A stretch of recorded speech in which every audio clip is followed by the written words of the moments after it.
வணக்கம். சுப்பிரமணியம் யோகாமணி சேனலுக்கு உங்களை அன்புடன் வரவேற்கிறேன். இன்றைக்கி சமையல் குறிப்பில் நம்ம பார்க்க போகிறது கத்திரிக்காய் கொட்சு எப்படி செய்யறதுன்னு பார்க்கலாம் வாங்க. அனைவருக்கும் அன்பு வணக்கம். திருமதி சுப்பிரமணியம்.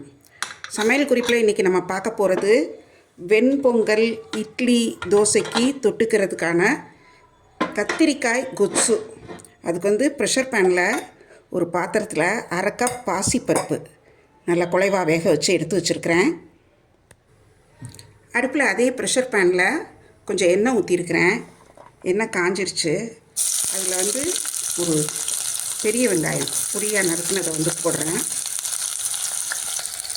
அடுத்து 4 பச்சை மிளகாய் கீறி வச்சுருக்கிறேன்.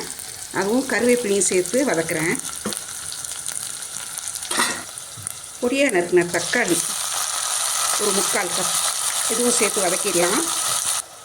தக்காளி கொஞ்சம் வதங்கிடுச்சு. இனி ஒரு 3/4 கப் கேரட் சேர்க்குறேன். இந்த தக்காளி பார்த்திங்கன்னா பெங்களூர் தக்காளி, அவ்வளோவா புளிப்பு இருக்காது. அதனால் நான் கொஞ்சம் கூடுதலாக சேர்த்துருக்குறேன். புளிப்பான தக்காளினா கொஞ்சம் குறைவாகவே சேர்த்துக்கோங்க.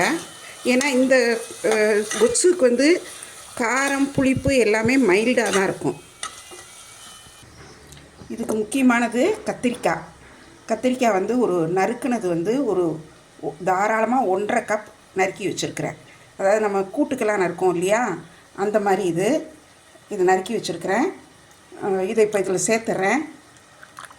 இந்த கத்திரிக்காயை சேர்த்து இதில் நல்லா கிளறிடுறேன்.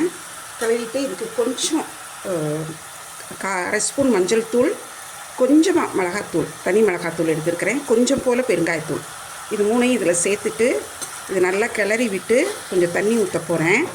வீடியோ பார்த்துட்ருக்கிறவங்க இது வரைக்கும் நம்மளோட யோகாமணி சேனலுக்கு சப்ஸ்கிரைப் பண்ணலைன்னா சப்ஸ்கிரைப் பண்ணிக்கோங்க. எங்கள் வீடியோஸ் எல்லாம் தொடர்ந்து பாருங்கள், லைக் பண்ணுங்கள், ஷேர் பண்ணுங்கள். இதுக்கு தண்ணி இது மூழ்கிற அளவுக்கு ஊற்றி மூடி வைக்கிறேன்.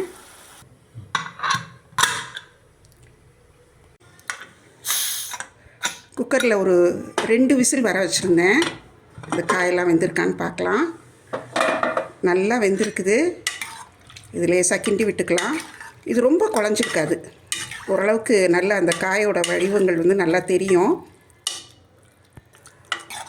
அடுப்பு திரும்ப பற்ற வச்சுட்டேன். இதை நல்லா கிண்டி விட்டுட்டு இதுக்கு தேவையான உப்பு சேர்த்துடலாம். உப்பு சேர்த்துட்டு பாசிப்பருப்பு வேக வச்சிடணும் இல்லையா, அதை இதில் சேர்த்துட்றேன். கொஞ்சமாக தண்ணி அலசி ஊற்றுறேன். இது ஒரு கொதி நல்லா எல்லாம் சேர்ந்து நல்லா கொதிக்கட்டும். அதுக்கப்புறம் நம்ம தாளிச்சிக்கலாம். ஒரு 3 நிமிஷம் நல்லா ஹை ஃப்ளேமில் நல்லா கொதிச்சிருச்சு. நல்ல வாசனையாக இருக்குது. இப்போ இதை இறக்கி வச்சுட்டு தாளிச்சிடலாம்.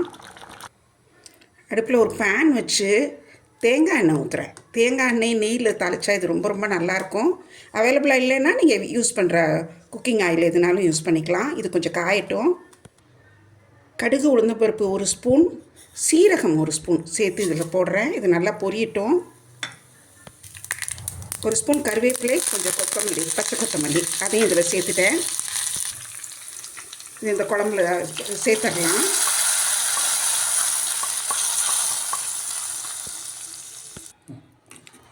வெண்பொங்கலுக்கு தொட்டுக்கிறதுக்கு கத்திரிக்காய் கொட்சு ரெடி ஆயிடுச்சு.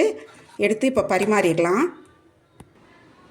நல்ல ஒரு ஃப்ளேவர்ஃபுல் மைல்டு கொட்சு, கத்திரிக்காய் கொட்சு ரெடி ஆகிடுச்சு. வெண்பொங்கலுக்கு நல்ல மேட்ச் இது. இட்லி தோசைக்கும் சேர்த்து சாப்பிட்றதுக்கு ரொம்ப ரொம்ப நல்லாயிருக்கும். நீங்களும் செய்து பாருங்கள், எப்படி இருந்துச்சுன்னு சொல்லுங்கள். இந்த வீடியோவை லைக் பண்ணுங்கள், ஷேர் பண்ணுங்கள். எங்கள் யோகாமணி சேனலுக்கு சப்ஸ்கிரைப் பண்ணுங்கள். நன்றி, வணக்கம்.